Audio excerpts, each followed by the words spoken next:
This week I've been pottering in the garden. I planted lavender, cornflower and kale seeds, and also potted up my geranium and calendula cuttings. The cuttings were gifts from my neighbours, who are kind and generous. They often offer me produce or cuttings from their garden, as well as their gardening wisdom. For their wisdom I am particularly grateful, as I am a beginner.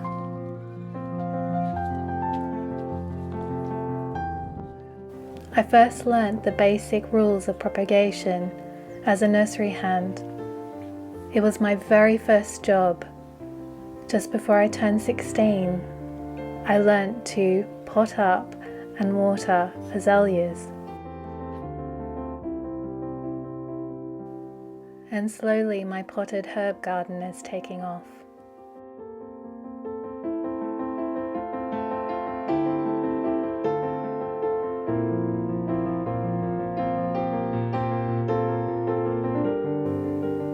Inspired by the book Beatrix Potter's Gardening Life, written by Marta McDowell,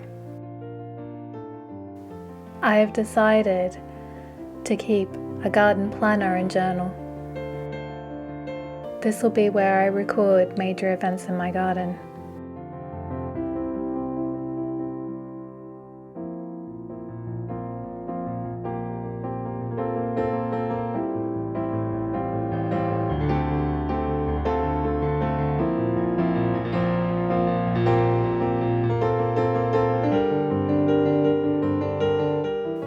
I dream of one day having a larger garden that includes an orchard and a large veggie patch. I am not waiting for this dream to magically manifest.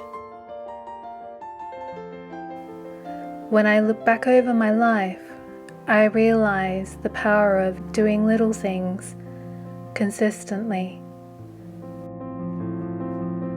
There is a proverb in Spanish that I love. Poco a poco se va lejos. Little by little, one goes far.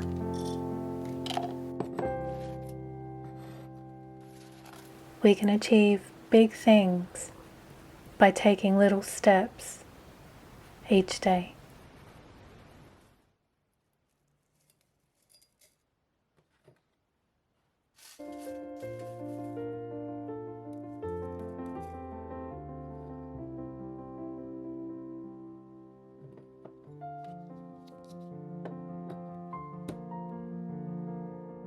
I've been inspired by this beautiful book. I am a big Beatrix Potter fan. Beatrix Potter and I share similar stories, I guess, in terms of science.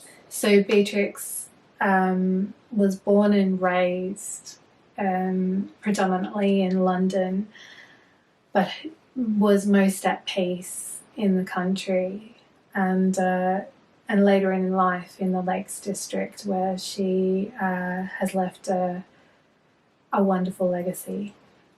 So this book explores the gardens that she established in the Lakes District, namely at Hilltop and Castle Cottage.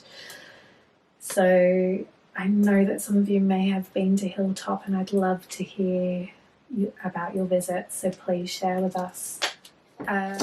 So Beatrix was a scientist at heart.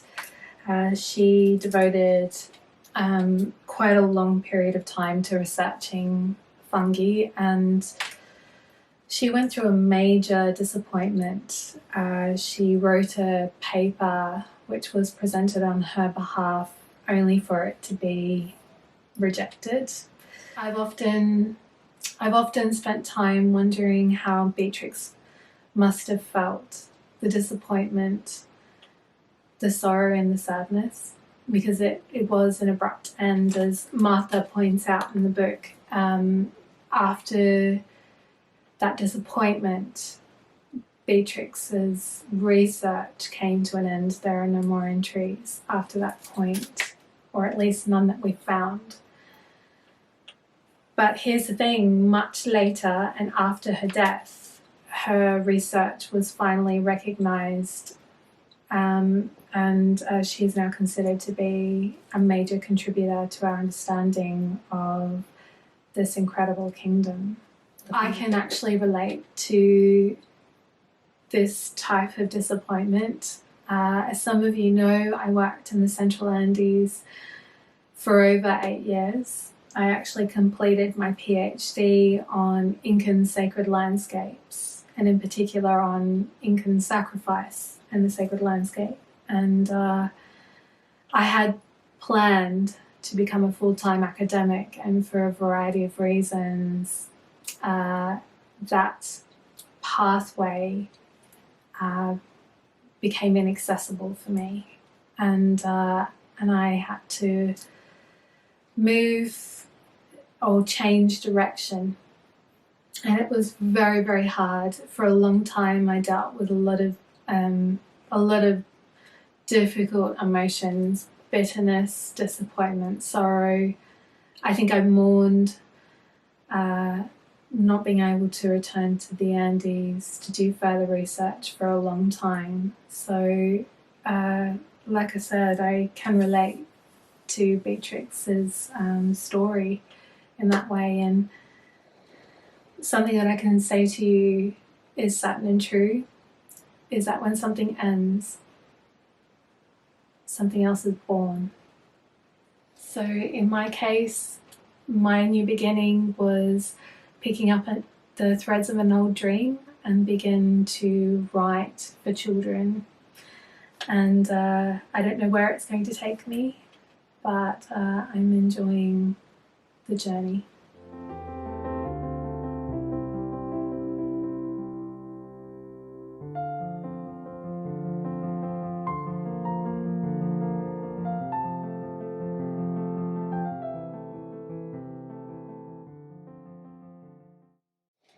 So this week, Wonder Weavers, I have been experimenting. So inspired by my plan, I made swatches, small samples of what I would like the roof and the exterior walls of the dollhouse to look like. I'm quite pleased with the results. It's amazing what you can do with egg cartons, glue and paint, acrylic paint.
nervous about the next stage, which is to go ahead and do it. Go ahead and start decorating or renovating the exterior. So little by little, I'm getting braver. I've primed a section of one of the side walls, and I'm testing the egg cartons and glue on the side, and I've chosen to do that in a small area on the side of the building just in case. If it doesn't work, then it's not going to be as visible. So I'm laying courses just like a builder. So inspired by Beatrix Potter's gardening life, I am starting a new garden planner and journal, and I show you in this month's activity how I designed and did the cover. So to gain access to the activity, check the description box below. It will be coming out in my newsletter this month. So I hope you enjoy. I'd love to hear from you. What do you think of my reno so far? Please let me know in the comments below. If you've read Marta's book, love to know what you think. And as always, Wonder Weavers, you have my sincerest and heartfelt wishes for your health and happiness. Take care, stay well, and enjoy playing. Ciao.